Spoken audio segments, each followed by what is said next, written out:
अस्सलाम वालेकुम and welcome back. कैसे हैं जी आप सब? आई होप आप सब बिल्कुल ठीक ठाक और खैरियत से होंगे। तो जी अभी हो रहा है मॉर्निंग का टाइम और मैं बना रही थी नाश्ता।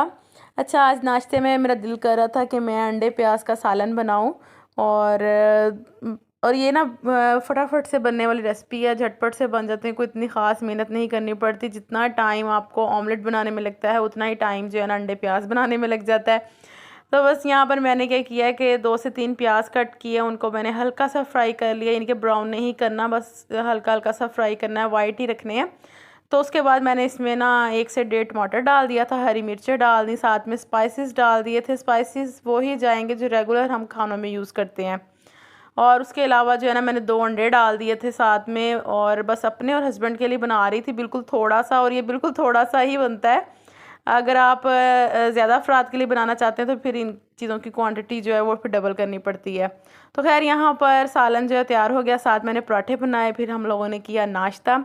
नाश्ता वगैरह करने के बाद मैंने घर की क्लीनिंग की है, और क्लीनिंग के बाद फिर मैंने दोबारा से अपना व्लॉग स्टार्ट किया था, और हस्बैंड मेरे लेकर आए थे सब्ज़ी। तो मैंने कहा कि फटाफट से जो है ना सब्ज़ी को पहले संभाल लूँ, क्योंकि मैंने कभी भी जो है ना सब्ज़ी इस तरह से फ्रिज में नहीं रखी कि जैसे आए बाज़ार से उस तरह से शॉपर उठा कर जो है मैं फ़्रिज में रख दूँ। क्योंकि मेरे फ्रिज में एक तो स्पेस भी इतनी नहीं होती, और दूसरा ये है कि मैं सब्ज़ी को जो है ना इस तरह से हमेशा टोकरी वगैरह में डालकर वॉश करके तो फिर ही रखती हूँ। तो खैर यहाँ पर टमाटर लेकर आए थे, साथ में आलू, और उसके अलावा हरी मिर्चें मैंने मंगवाई थी, और धनिया मंगवाया था। और आजकल आलूओं को तो पता नहीं क्या हुआ है, मेरे हस्बैंड जब भी लेकर आते हैं ना तो आलू जो हैं वो मीठे ही निकलते हैं। नमकीन का कह कर लेकर आते हैं लेकिन फिर भी मीठे ही निकलते हैं, और इस बार भी जो है ना आलू मीठे ही आ गए थे। और आलू, मीठे आलू ना हमसे बिल्कुल भी नहीं खाए जाते, ना इसकी चिप्स अच्छी बनती है और ना ही हंडिया में मुझे अच्छे लगते हैं। तो इस दफ़ा भी हम मीठे आलू आ गए। तो खैर अब क्या करें, ख़त्म तो करने पड़ेंगे। मुझे लग रहा है कि आलू की जो है ना इसी तरह से जो है वो आ रहे हैं, आजकल मीठे ही आ रहे हैं। तो खैर यहाँ पर मैं हरी मिर्चों की जो है ना वो डंडियाँ रिमूव कर रही थी, और इनको मैं एयर टाइट बॉक्स में डाल कर रख लूँगी। हरी मिर्चों को अगर आप डंडियाँ रिमूव कर लेना तो ये आप समझ लें कि हफ़्ता 1.5 हफ़्ता ईज़िली निकाल सकते हैं आप, ये ख़राब नहीं होंगी फ्रिज में। और उसके अलावा इस हरा धनिया का भी यही है कि अगर आप उसकी डंडी वगैरह जो है ना वो सारी रिमूव कर देंगे तो हरा धनिया जो है वो हफ़्ता जो है ईज़िली निकाल जाता है।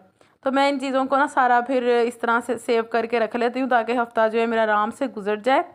और टमाटर जो है वो फिर मैं वॉश कर कर फ्रिज में रखती होती हूँ, क्योंकि ये एक तो मट्टी इन पे बहुत ज़्यादा लगी होती है, फिर मैं वॉश ही कर लेती हूँ। उसके बाद फिर इनको ड्राई करके, तो जब ड्राई हो जाते हैं तो फिर मैं इनको फ्रिज में लगा लेती हूँ। तो हफ़्ता 1.5 जो है आराम से मेरा ना गुजर जाता है। तो हो सके तो सब्जियों को जो है ना ऑर्गेनाइज़ कर कर ही फ्रिज में रखें। इससे ये है कि एक तो फ्रिज की सेटिंग बड़ी अच्छी रहती है।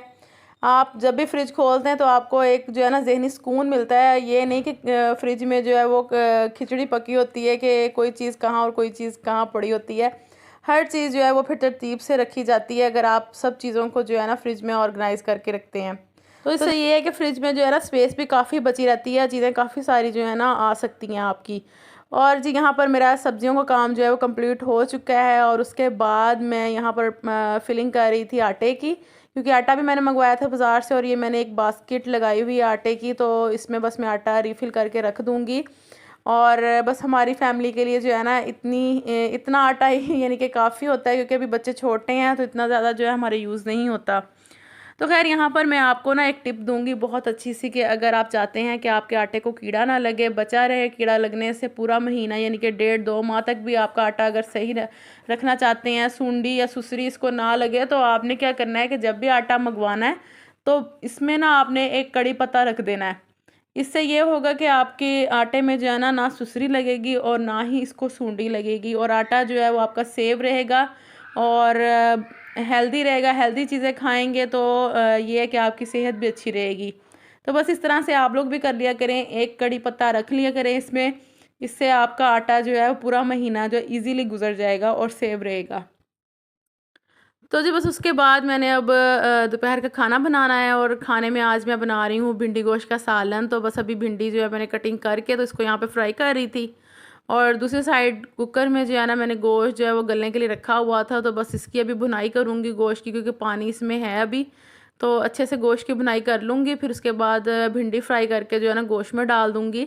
अच्छा, भिंडी गोश्त जो है ना मुझे बहुत मज़े का लगता है। अगर सिंपल बनाऊँ ना तो वो भी अच्छा लगता है, लेकिन अगर मैं मटन में भिंडी बनाऊँ ना तो वो मुझे बहुत ही मज़े का सालन लगता है।